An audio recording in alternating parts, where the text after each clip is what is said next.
اور میں پچھلے 1 گھنٹے سے دروازے پر بیٹھی چیخو پکار کر رہی تھی۔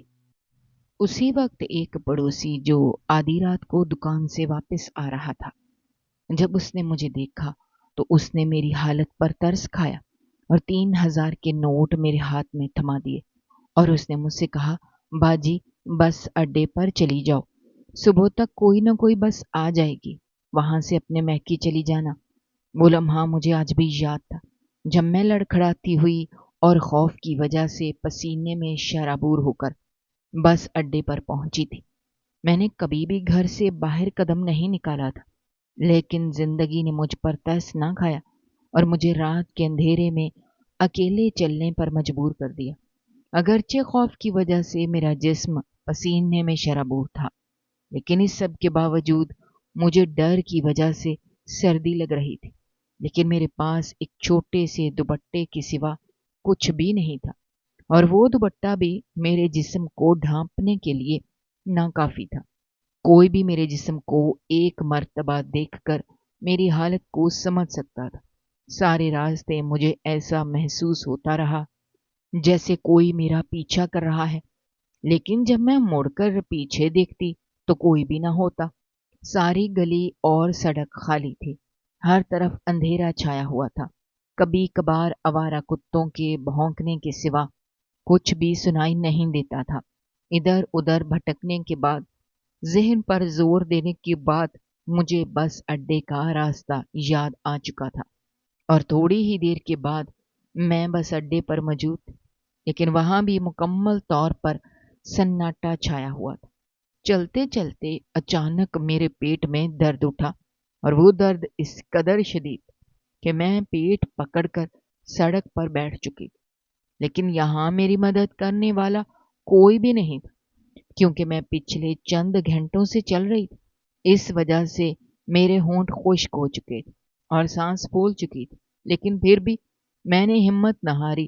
میری شادی کو ابھی چند ہی مہینے ہوئے تھے اور میرے شوہر نے مجھے طلاق دے دی تھی اور گھر سے نکال دیا تھا۔ مجھے اندازہ ہو چکا تھا کہ میرا وقت قریب ہے، کیونکہ وقت گزرنے کے ساتھ ساتھ پیٹ میں درد بڑھتا جا رہا تھا، لیکن میری مدد کرنے والا کوئی بھی نہیں تھا۔ میں بالکل تنہا تھی، لیکن پھر بھی ہمت کی اور بس اڈے پر پہنچ چکی تھی۔ رات کے 3 بجنے والے تھے، لیکن دور دور تک نہ ہی کوئی انسان دکھائی دے رہا تھا، نہ ہی بس کا کوئی نام و نشان نظر آ رہا تھا۔ ابھی تھوڑی ہی دیر گزری تھی کہ درد کی شدت اس حد تک بڑھ چکی تھی کہ ایک زوردار چیخ میرے منہ سے نکلی۔ میری آواز کی شدت سے ایک نشئی کی آنکھ کھل چکی تھی۔ میں بینچ سے گرنے ہی والی تھی کہ اس نشئی نے بھاگ کر مجھے سنبھالا، لیکن اس وقت میں بہت زیادہ ڈر چکی تھی کہ کہیں لوگ مجھے بدچلن نہ سمجھیں، کیونکہ آدھی رات کو ایک اکیلی عورت کا بس اڈے پر اکیلے موجود ہونا کسی بھی شک میں ڈالنے کے لیے کافی تھا۔ بس اڈے پر گہرا اندھیرا چھایا ہوا تھا، صرف ایک ہی لائٹ جل رہی تھی جو کبھی روشن ہوتی اور کبھی بجھ جاتی تھی، لیکن میری حالت اس قدر خراب ہو چکی تھی، مجھے کسی بھی چیز کا کچھ بھی ہوش نہ رہا۔ بی بی تم ٹھیک ہو؟ اس نشئی نے گھبراہٹ سے مجھ سے پوچھا۔ میں نے آنکھ اٹھا کر اس کی طرف دیکھا، کیونکہ وہ رات کے اس پہر میرا مددگار ثابت ہوا تھا۔ وہ 29-30 برس کا ایک نوجوان شخص تھا، لیکن زیادہ نشے کی وجہ سے اس کے گال پچکے ہوئے تھے اور وہ جوانی میں بھی ہڈیوں کا ڈھانچہ بنا ہوا تھا۔ اس کی آنکھوں میں میرے لیے پریشانی اور حیرت بخوبی دکھائی دے رہی تھی۔ اس کے کپڑے پسینے میں اٹکے ہوئے تھے اور ان پر گرد جمی ہوئی تھی، کیونکہ وہ زمین پر سو رہا تھا۔ اس وجہ سے اس کا حلیہ بہت خراب تھا۔ درد کی شدت کی وجہ سے میری آنکھوں کے سامنے اندھیرا چھا چکا تھا اور میں بے ہوش ہو کر وہاں پر گر پڑی تھی۔ مجھے بے ہوش ہوتے دیکھ کر وہ نوجوان ڈر کے مارے پیچھے ہٹ چکا تھا۔ اس کے چہرے پر الجھن صاف دکھائی دے رہی تھی۔ چند منٹ تو وہ ہچکچایا، لیکن تھوڑی دیر کے بعد وہ دوڑ کر ایک بوتل میں پانی لے کر آیا اور اس نے پانی میرے منہ پر مارا، جس کی وجہ سے مجھے تھوڑی ہی دیر میں ہوش آ چکا تھا۔